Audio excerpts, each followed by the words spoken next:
আসসালামু আলাইকুম। সবাইকে স্বাগত জানাচ্ছি গ্লোবাল ভিউজে। আপনাদের সঙ্গে আছি আমি সুরভি দিবা। যুক্তরাষ্ট্র ও ইরানের মধ্যে চলমান সংঘাত নতুন মাত্রায় পৌঁছেছে। সর্বশেষ হামলায় যুক্তরাষ্ট্র 5টি প্রদেশের অন্তত 9টি শহরে আঘাত এনেছে। মার্কিন সামরিক বাহিনীর দাবি, অভিযানে অন্তত 140টি স্থাপনাকে লক্ষ্যবস্তু করা হয়েছে। এতে স্পষ্ট হচ্ছে দুই দেশের পক্ষের সামরিক সংঘর্ষ প্রতিটি ধাপে আরও বিস্তৃত ও তীব্র হচ্ছে।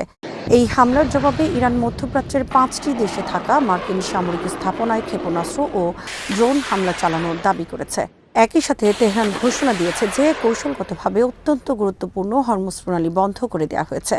বিশ্বের জ্বালানি সরবরাহের জন্য গুরুত্বপূর্ণ এই জলপথ বন্ধের ঘোষণা আন্তর্জাতিক উদ্বেগ আরও বাড়িয়ে তুলেছে। সাম্প্রতিক পাল্টাপাল্টি হামলার পর ইরানের প্রধান আলোচক মোহাম্মদ বাকির গালিবাফ বলেছেন, একমুখী চুক্তির যুগ শেষ। তার এই বক্তব্যে ইঙ্গিত মিলেছে যে যুক্তরাষ্ট্র ও ইরানের মধ্যে স্বাক্ষরিত সমঝোতা স্মারক কার্যত অকার্যকর হয়ে পড়তে পারে। যদিও তিনি সরাসরি চুক্তি বাতিলের ঘোষণা দেননি, তবে যুক্তরাষ্ট্রের প্রেসিডেন্ট ডোনাল্ড ট্রাম্প ইতিমধ্যে যুদ্ধবিরতিকে সমাপ্ত বলে মন্তব্য করেছেন।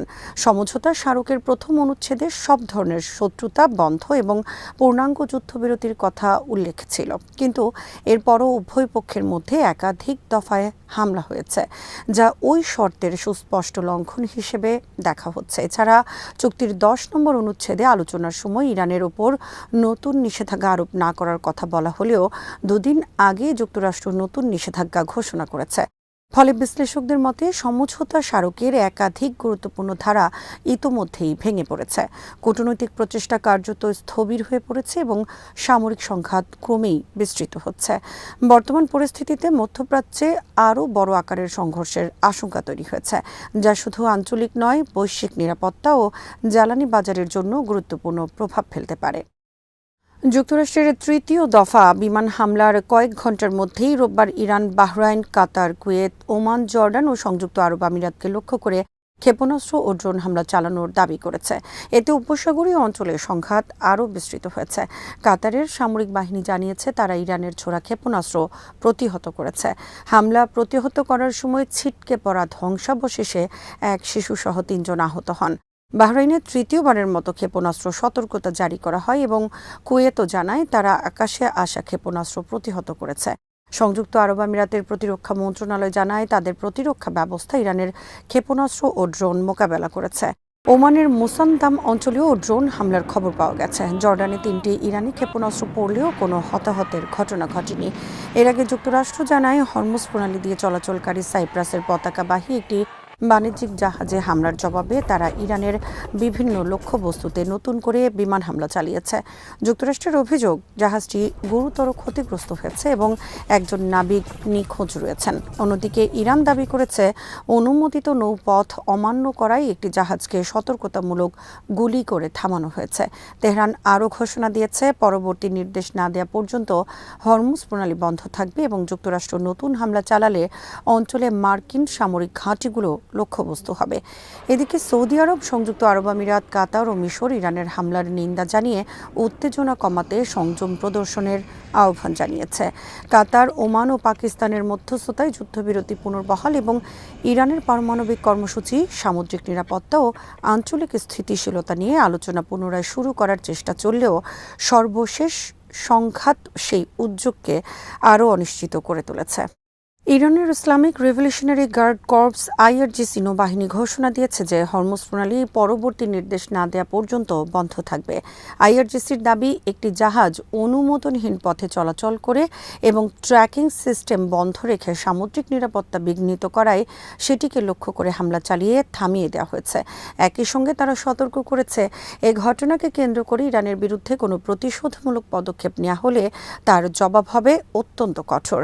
আইআরজিসি জানায় কয়েকটি জাহাজ অনুমতি ছাড়া নির্ধারিত রুট ব্যবহার করার চেষ্টা করেছিল এবং বারবার সতর্ক করার পরও পথ পরিবর্তন করেনি। তাদের ভাষ্য অনুযায়ী যুক্তরাষ্ট্রের হস্তক্ষেপ বন্ধ না হওয়া পর্যন্ত হরমুজ প্রণালী বন্ধ থাকবে। এদিকে যুক্তরাষ্ট্র ইরানের কাছে প্রকাশ্যে প্রতিশ্রুতি দাবি করেছে যে হরমুজ প্রণালীতে জাহাজে হামলা বন্ধ করা হবে এবং কোনো ধরনের টোল ছাড়াই সব নৌপথ উন্মুক্ত রাখা হবে। একই সময় ইরান, যুক্তরাষ্ট্র, কাতার ও পাকিস্তানের মধ্যস্থতায় নতুন করে আলোচনা চালানোর উদ্যোগ নেওয়া হয়েছে।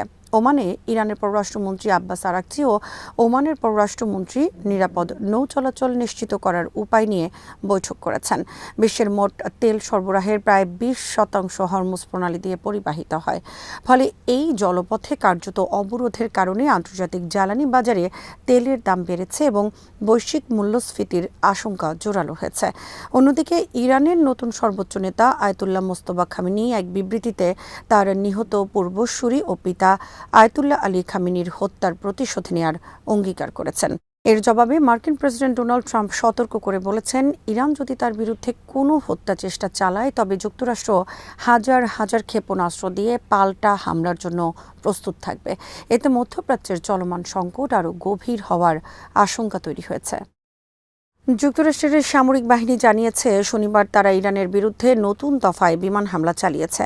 মার্কিন সেন্ট্রাল কমান্ড সেন্টকম দাবি করেছে সাইপ্রাসের পতাকাবাহী কন্টেইনার জাহাজ এমভি জিএফএস গ্যালাক্সিতে ইসলামিক রেভলিউশনারি গার্ড কর্পস আইআরজিসির হামলার জবাবেই এই অভিযান চালানো হয়।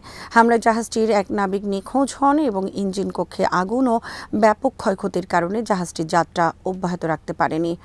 সেন্টকম জানায় প্রেসিডেন্ট ডোনাল্ড ট্রাম্পের নির্দেশে এই হামলা চালানো হয়েছে। তাদের দাবি, বাণিজ্যিক জাহাজে হামলা বন্ধে ইরানকে একাধিক সুযোগ দেওয়া হলেও তেহরান তা কাজে লাগায়নি। তাই ইরানের সামুদ্রিক হামলার সক্ষমতা দুর্বল করতেই এই পদক্ষেপ নেওয়া হয়েছে।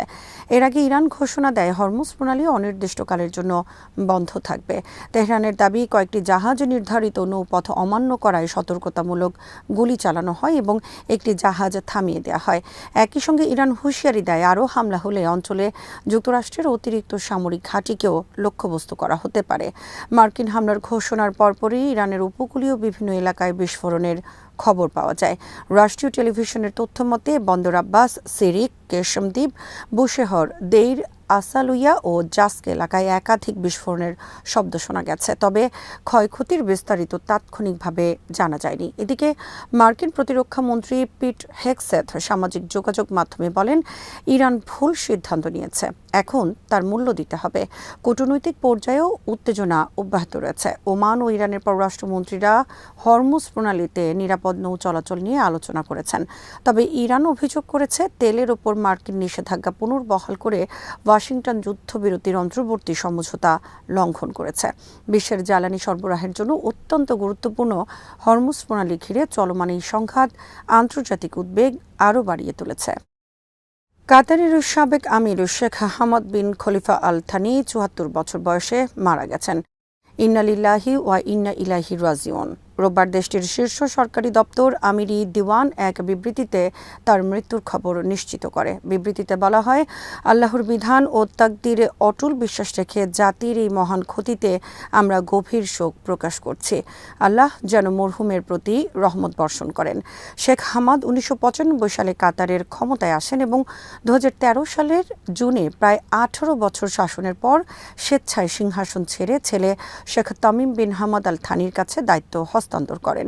তার নেতৃত্বেই কাতার মধ্যপ্রাচ্যের একটি ছোট উপসাগরীয় রাষ্ট্র থেকে বিশ্ব রাজনীতি, জ্বালানি ও কূটনীতির অন্যতম গুরুত্বপূর্ণ শক্তিতে পরিণত হয়। যুক্তরাজ্যের স্যান্ডহার্স্ট সামরিক একাডেমিতে প্রশিক্ষণ নেওয়া শেখ হামাদ প্রথমে কাতারের সশস্ত্র বাহিনীর প্রধান ও প্রতিরক্ষা মন্ত্রীর দায়িত্ব পালন করেন। পরে যুবরাজ হিসেবে দেশের বিশাল তেল ও প্রাকৃতিক গ্যাস সম্পদের উন্নয়ন পরিকল্পনায় গুরুত্বপূর্ণ ভূমিকা রাখেন। তার শাসনামলে কাতার বিশ্বের অন্যতম বৃহৎ তরলীকৃত প্রাকৃতিক গ্যাস রপ্তানিকারক দেশে পরিণত হয়। এই অবকাঠামো গড়ে তোলার মাধ্যমে তিনি কাতারের বিপুল সম্পদের ভিত্তি তৈরি করেন। একই সঙ্গে কাতার এয়ারওয়েজকে আন্তর্জাতিক পর্যায়ের অন্যতম শীর্ষ বিমান সংস্থায় রূপান্তর করেন এবং দোহার আধুনিক আন্তর্জাতিক বিমানবন্দর নির্মাণে নেতৃত্ব দেন, যা তার নামেই নামকরণ করা হয়েছে। শেখ হামাদের আরেকটি বড় অবদান হল আন্তর্জাতিক সংবাদ মাধ্যম আল জাজিরা প্রতিষ্ঠা, যা কাতারকে আরব বিশ্ব ও আন্তর্জাতিক অঙ্গনে শক্তিশালী গণমাধ্যমিক প্রভাব এনে দেয়। তার সময়ই কাতার ২০২২ সালের ফিফা বিশ্বকাপ আয়োজনে শত অর্জন করে। এর ফলে দেশজুড়ে ব্যাপক অবকাঠামো উন্নয়ন হয় এবং দোহা একটি আধুনিক বৈশ্বিক নগরীতে রূপ নেয়। কূটনৈতিক ক্ষেত্রেও শেখ হামাদ গুরুত্বপূর্ণ ভূমিকা রাখেন। সুদানের দারফুর সংকট, লেবাননের রাজনৈতিক বিরোধ এবং ফিলিস্তিনের হামাস ও ফাতাহর মধ্যাকার বিরোধ সহ বিভিন্ন আঞ্চলিক সংকটে কাতারকে মধ্যস্থতাকারী হিসেবে প্রতিষ্ঠিত করেন।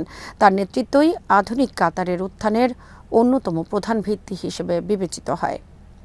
আজ এখানেই শেষ করছি। সবাই ভালো থাকুন, সুস্থ থাকুন আর দেখতে থাকুন বিডি ভিউজ। চ্যানেলটি ভালো লাগলে সাবস্ক্রাইব করুন, সংযুক্ত থাকুন আমাদের ফেসবুক পেজে।